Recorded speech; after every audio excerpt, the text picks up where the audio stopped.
Bonjour et bienvenue dans la correction de cet exercice. Alors, on doit écrire un algorithme ou un programme écrivant tous les triples de 0 à 999, c'est-à-dire tous les multiples de 3 avant 1000. Et on te fait une petite description, 3 fois 0, 3 fois 1, 3 fois 2, jusqu'à 3 fois 333. Oh là, c'est long. Donc on va répéter, si tu veux, l'affichage de tous ces triples. Et comme cet affichage, c'est un peu long, il faut penser à répéter. Et donc à répéter, on va utiliser une boucle. La question que tu dois te poser, est-ce que cette boucle, on sait combien de fois on doit la faire tourner ou pas? Et en fait, tu vas devoir faire tourner, regarde bien, ceci c'est 3 fois 0, 3 fois 1, jusqu'à 3 fois 333. Donc là, il y a 333 affichages, puisque je partais d'ici de 3 fois 1, mais il y en a un de plus.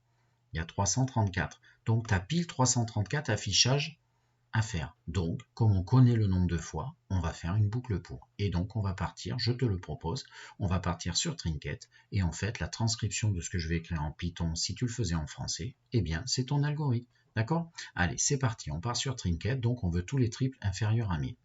Alors, voilà. Donc, je vais déplacer ma fenêtre. Et donc, comme on a une boucle à faire, eh bien, ça s'écrit pour. Donc, for, il va falloir que je choisisse une variable. Je te propose de faire, par exemple, la lettre i. D'accord? Et je vais répéter, donc j'ai besoin de la fonction range. Donc, in range, voici la formulation, si tu veux. Et c'est là qu'il va falloir que tu fasses attention. La première valeur que tu mets là, c'est la première valeur entière de i. Et moi, i, ça va être mon multiplicateur. 3 fois 0, 3 fois 1, mon multiplicateur, si tu veux, qui change. Donc ici, je vais mettre 0. D'accord? 3 fois 0, et attention, virgule. Ici, je vais mettre le dernier, mais fais bien attention avec la fonction range ici. Ici, je te rappelle, on va devoir mettre le dernier, mais plus 1. Donc si moi, je veux faire 3 fois 0, 3 fois 1 jusqu'à 3 fois 10, ici, il faudrait que je mette 11. Mais moi, maintenant, je veux afficher 3 fois 333, rappelle-toi. Donc ici, il faut que je mette 334. Voilà. Donc, de toute façon, on va essayer. Hein. Tu comprendras mieux avec l'affichage. 2 points, tu n'oublies pas. Voilà ce qui va se passer. Ici, par défaut, l'incrémentation de la lettre i de ma variable i va être de 1. Donc ici, ça va prendre tous les entiers démarrant à 0. 1, 2, 3, 4, etc. jusqu'à le précédent de 334, c'est-à-dire 333.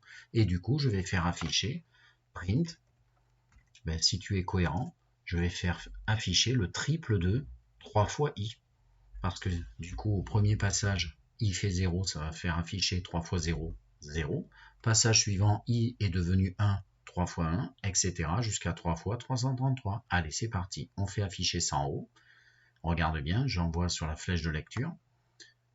Et c'est parti. Alors, je vais devoir déplacer. Regarde bien, je vais regarder le premier qui est affiché. Effectivement, 0, 3, 6, 9, 12. Je vais déplacer ma barre d'outils.